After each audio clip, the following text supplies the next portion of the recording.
Assalamualaikum warahmatullahi wabarakatuh, Bapak Ibu semua. Jumpa lagi dengan saya Robiul Endra.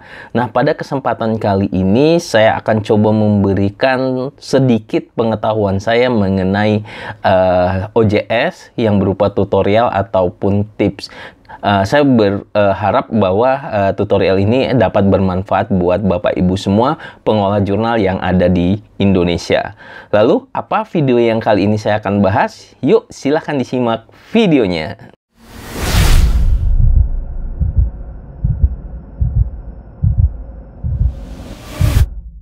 Oke, teman-teman semua, seperti yang saya jelaskan di video awal tadi, saya akan membuatkan tutorial terkait dengan OJS. Apalagi ini tutorial dari video YouTube saya kali ini, yaitu kaitannya dengan instalasi OJS lagi, tapi saya menggunakan provider Domanesia. Nah, ini salah satu provider yang sering saya gunakan, walaupun sampai hari ini belum di-endorse sama si Domanesia. Oke lah, nggak masalah. Nah, yang perlu dipersiapkan ketika kita menginstal OJS adalah kita menginstal atau mendownload aplikasinya. Saya akan menggunakan OJS yang paling terbaru, yaitu 34.07. Kemudian juga Bapak Ibu harus pastikan sudah mempunyai hosting dan domain. Apa itu hosting dan domain? Bapak Ibu bisa lihat di channel saya perbedaannya. Dan kemudian kita langsung saja eksekusi. Pertama-tama yang saya lakukan adalah login ke akun cPanel Domanesia. Kemudian saya mau membuat subdomain dari website ini, karena biasanya kalau untuk jurnal itu biasanya dijadikan subdomain, karena yang domain utama itu untuk website institusinya. Nah, cara membuatnya, create a new domain. Kemudian selanjutnya silakan buat nama subdomainnya, kemudian disesuaikan dengan nama domain utamanya. Seperti ini ya, Bapak Ibu semua. Kemudian silakan disubmit. Nah, karena hosting dan domain ini masih baru, tentunya ini masih kosong, dan saya bisa gunakan untuk membuat tutorial terkait dengan bagaimana membuat membuat atau menginstalasi domain. Oke, langkah selanjutnya adalah kita ke file manager. Bapak Ibu bisa klik Domanesia. Satu lagi Bapak Ibu, kalau Bapak Ibu pengen menginstal OJS 3.407, Bapak Ibu harus memastikan bahwa PHP versionnya itu seharusnya di atas 8.2 ya Bapak Ibu ya. Jadi Bapak Ibu bisa cek PHP versionnya, nanti di sini bisa ketik PHP version. Nah, ini pastikan dinaikkan jadi 8.2. Nah, saya lupa apa 8.1 atau 8.2. Saya coba lakukan 8.2 saja, atau ganti 8.2. Nah, kemudian klik Domanesia ini logonya, kemudian klik File Manager atau cari File Manager untuk mengupload folder-folder OJS-nya. Nah, ini dia Bapak Ibu. Klik File Manager, cari subdomain yang sudah kita buat, kemudian kita upload OJS yang sudah kita download. Oke ya, sebentar ya Bapak Ibu. Nah, ini dia, saya sudah download. Nanti Bapak Ibu silahkan download di websitenya PKP ini ya Bapak Ibu ya, pkp.svu.ca. Nah, ini dalam proses upload ya Bapak Ibu semua. Nah, tunggu sampai 100%. Kalau file zip-nya itu hanya 55 mega lebih ya. Nah, kemudian selanjutnya Bapak Ibu silahkan klik extract files. Kemudian di close. Nah, kemudian akan membentuk satu folder ini. Silahkan Bapak Ibu buka.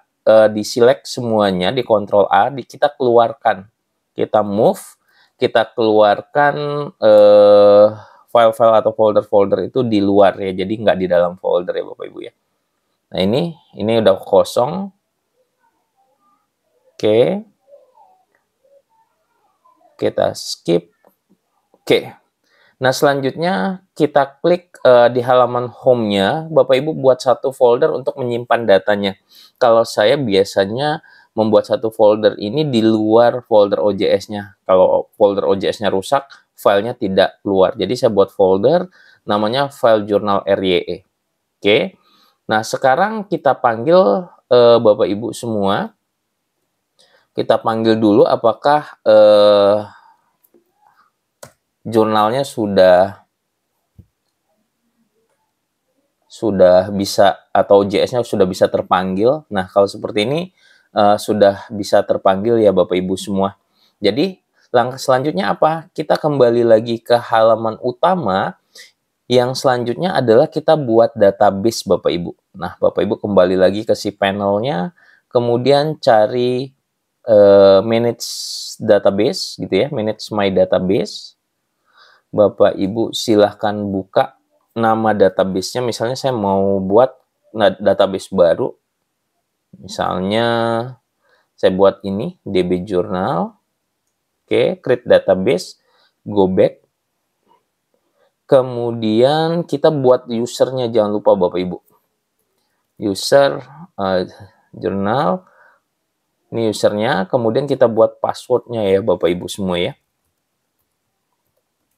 Oke, passwordnya kita ketik lagi, passwordnya jangan sampai salah. Karena kalau salah nanti nggak bisa koneksi antara OJS-nya dengan database. Kalau sudah, create user. Oke, kalau sudah Bapak Ibu kita go back lagi. Kita scroll ke bawah, kita pastikan add user to database, hubungkan user ke database yang sudah kita buat. Kita add, kemudian aktifkan all privilege ya, untuk memberikan semua privilege yang ada di database gitu ya. Nah, sampai di sini kita kembali lagi ke menu ini Bapak Ibu semua. Ke menu subdomainnya gitu ya. Nah, oh ternyata 3.4 itu 80 Bapak Ibu. Jadi 81 itu nggak masalah. 82 juga nggak masalah ya. Jadi PHP-nya butuhnya itu MySQL-nya 4.1. Ini teknis lah ya Bapak Ibu semua ya. Nah, selanjutnya adalah kita buat username untuk database-nya. Username untuk OJS-nya. Saya buat admin, kemudian password-nya terserah Bapak Ibu. Yang penting sesuai. Kemudian ini juga verifikasinya, kemudian emailsnya, misalnya email saya gitu ya, nanti kita bisa ganti kalau sudah berhasil terinstall. Nah, kemudian additional localnya Bapak Ibu pilih 2 bahasa, biasanya saya memilih bahasa Indonesia dan juga bahasa Inggris ya Bapak Ibu ya. Nah, ini English, kemudian ada bahasa Indonesia. Kadang ada jurnal yang mau bahasa Indonesia aja atau bahasa Inggris saja, tapi kalau ada bahasa yang lain Bapak Ibu bisa pilih. Nah, kemudian ini Bapak Ibu ganti dengan nama folder yang Bapak Ibu buat tadi.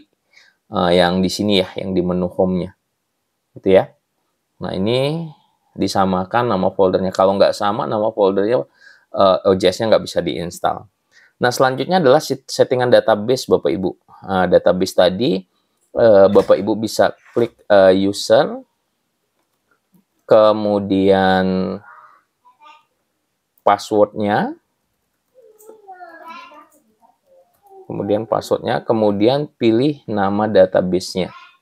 Kita pilih nama database name-nya. Nah, seperti ini. Nah, untuk OAI-nya nggak masalah ya Bapak Ibu, kalau terkait dengan OJS 2 atau OJS 3 itu nggak masalah. Nah, kalau sudah settingannya sudah oke, ini pastikan sudah oke ya Bapak Ibu ya, dari username, password, email, kemudian pilihan bahasa, kemudian file direktorinya, kemudian username, password, selanjutnya terkait dengan database name. Langkah selanjutnya adalah kita klik tombol install Open Journal System. Kita install Open Journal System. Nah, ini kalau seperti ini masih ada yang salah nih Bapak Ibu. Nah, si OJS-nya ngasih tahu bahwa password administratornya itu tidak sama. Berarti saya ulang lagi. Mungkin ada yang salah ketik ya.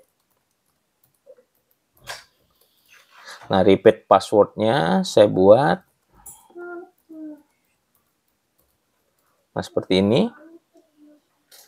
Kemudian kita scroll lagi. Jadi sampai benar-benar benar. Gitu ya Bapak Ibu ya. Nah, kita install Open Journal System. Nah, kalau sudah terinstall Bapak Ibu semua seperti ini. Jadi tampilan yang sederhananya seperti ini. Jadi belum ada isi apa-apa. Nah, misalnya kita coba login ya Bapak Ibu ya. Kita masukin password atau username ataupun password yang kita buat tadi. Nah, dia akan tampil seperti ini Bapak Ibu semua ya. Nah, kalau misalnya baru terinstall, tampilan depannya seperti ini. Nah, bagi Bapak Ibu yang, kayaknya ribet nih, kelihatannya kalau di video saya ini cepat ya Bapak Ibu. Tetapi ini sebenarnya butuh proses pembelajaran dan paham terkait dengan teknis-teknisnya.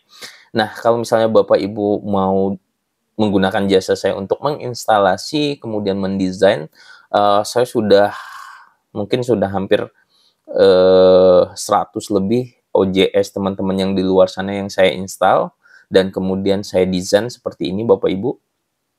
Nah, ini desainnya, ini masih kosong sama pengolahnya, tapi untuk pekerjaan saya sudah selesai. Kemudian ada contoh lagi seperti ini. Nah, ini saya juga yang mendesain. Kemudian juga seperti ini. Nah, saya juga yang mendesain. Jadi, desain saya custom CSS, Bapak Ibu, bukan membuatkan template, tapi saya mengcoding atau membuat script di OJS Bapak Ibu langsung. Jadi, nanti juga saya akan membutuhkan akun Journal Manager, Super Admin, dan juga kalau bisa ada akun cPanel-nya. Nah, mungkin info lebih lanjut, Bapak Ibu hubungi WA saya di deskripsi video. Nah, mungkin itu saja untuk pertemuan kali ini atau tutorial kali ini, bagaimana cara menginstal OJS 3.4.0.7 di cPanel-nya Domanesia. Sekali lagi, ini bukan endorse dari Domanesia, tapi kalau misalnya Bapak Ibu ingin menyewa hosting atau domain Domanesia, saya akan sisipkan juga link Domanesia di deskripsi video. Jadi Bapak Ibu bisa ke arah sana. Mungkin itu saja. Terima kasih buat Bapak Ibu yang sudah menonton video tutorial saya terkait dengan OJS. Kita ketemu lagi di video-video selanjutnya. Saya tutup. Assalamualaikum warahmatullahi wabarakatuh.